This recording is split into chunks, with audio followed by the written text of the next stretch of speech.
Olá e bem-vindos! Hoje vamos mergulhar a fundo para construir um mapa do incrível e fascinante reino animal. E para começarmos, só para termos uma ideia da escala, existem mais de 1 milhão de espécies de animais conhecidas na Terra. É um número, bem, verdadeiramente impressionante, que nos faz pensar na incrível variedade de vida que existe por aí. Ok, mas com tanta diversidade, o que é que define um animal? A chave está nestas funções vitais que todos partilham: nascer, crescer, comer, respirar, reproduzir, morrer e, claro, uma característica fundamental: mover-se. Ora, este é o nosso roteiro. Vamos começar pela grande divisão, depois explorar os mundos dos vertebrados e invertebrados e, no final, vamos ter um mapa completo do reino animal. Muito bem, vamos a isso. Vamos mergulhar na primeira e mais fundamental separação que organiza toda a vida animal. E tudo se resume a uma distinção que parece simples, mas que é absolutamente crucial: a presença ou ausência de um esqueleto interno. É só pensar num leão, com a sua poderosa estrutura óssea, e depois numa medusa, que flutua sem um único osso. Este é o primeiro grande ramo na árvore da vida animal. Primeiro, vamos então explorar o mundo dos vertebrados. O grupo, que aliás nos inclui e a muitos dos animais que nos são mais familiares. E começamos, claro, pela nossa própria classe, os mamíferos. Pensem em tudo, desde baleias a morcegos e até em nós. O que é que nos une a todos? A forma como nascemos e como nos alimentamos bem no início da vida. As características que definem os mamíferos são mesmo muito claras. O nascimento acontece a partir do ventre da mãe, a alimentação inicial é o leite materno e a respiração é feita através de pulmões. E isto aplica-se tanto aos que andam em terra como aos que nadam nos oceanos, como os golfinhos, por exemplo. A seguir, vamos mergulhar no mundo dos peixes, que estão perfeitamente adaptados à vida aquática. O corpo coberto de escamas dá-lhes proteção, as guerras permitem tirar oxigênio da água, o nascimento a partir de ovos é o mais comum e as barbatanas, bem, são os motores perfeitos para se moverem no seu meio. Dos mares, passamos para os céus e chegamos às aves. A sua característica mais marcante? Sem dúvida, as penas. Uma autêntica maravilha da evolução que serve tanto para o voo como para isolamento térmico. Nascem de ovos, respiram por pulmões e, claro, a grande maioria domina os céus. E os répteis? Eles partilham algumas características com outros grupos. Tal como as aves, nascem de ovos e respiram por pulmões. E tal como os peixes, têm o corpo coberto de escamas.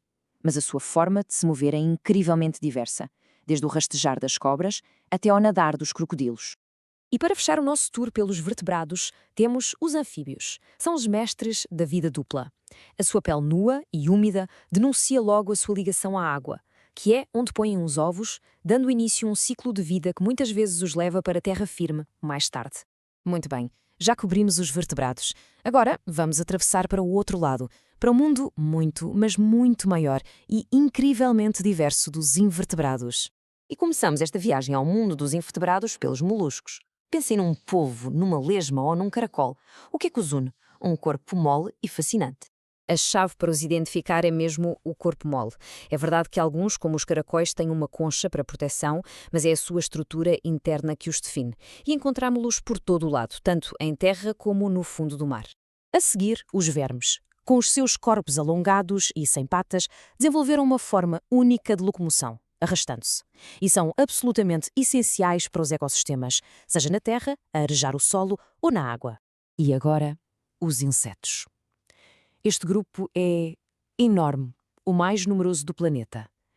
Mas eles têm uma espécie de fórmula comum. 6 patas e 2 antenas que funcionam como um centro de sensores para cheirar e sentir o mundo. E para muitos deles, as asas deram-lhes o poder de conquistar os céus.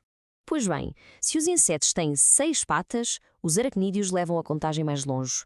As aranhas e os escorpiões, por exemplo, têm 4 ou mais pares de patas e uma autêntica armadura, um exoesqueleto super resistente feito de quitina. E atenção, alguns, como os escorpiões, vêm com o ferrão defensivo. E por fim, os crustáceos, como os caranguejos e as lagostas. A sua carapaça dura oferece uma proteção excelente. E o mais curioso é que respiram por guelras, o que significa que mesmo os que vivem em terra, como o bicho de conta, precisam de ambientes úmidos para sobreviver. Ok, já exploramos os diferentes grupos. Agora, vamos dar um passo atrás e juntar todas as peças para ver o mapa completo do reino animal que construímos. Basicamente, o panorama geral é este. O reino animal divide-se em 2 grandes grupos, com base no esqueleto. De um lado, os vertebrados, mamíferos, peixes, aves, répteis e anfíbios. Do outro, o vasto mundo dos invertebrados, com os moluscos, vermes, insetos, aracnídeos e crustáceos, que acabamos de explorar. Se há uma ideia a reter de tudo isto, é mesmo a importância do esqueleto. Ter ou não ter uma espinha dorsal, essa é a primeira grande chave para desvendar a incrível diversidade do reino animal. E, para terminar, fica uma questão para pensarmos. Agora que sabemos que os invertebrados são a esmagadora maioria das espécies, por que será que a nossa atenção, os nossos documentários, as nossas histórias, se focam tanto naquele pequeno grupo dos vertebrados? Fica a reflexão sobre a nossa própria perspectiva do mundo animal.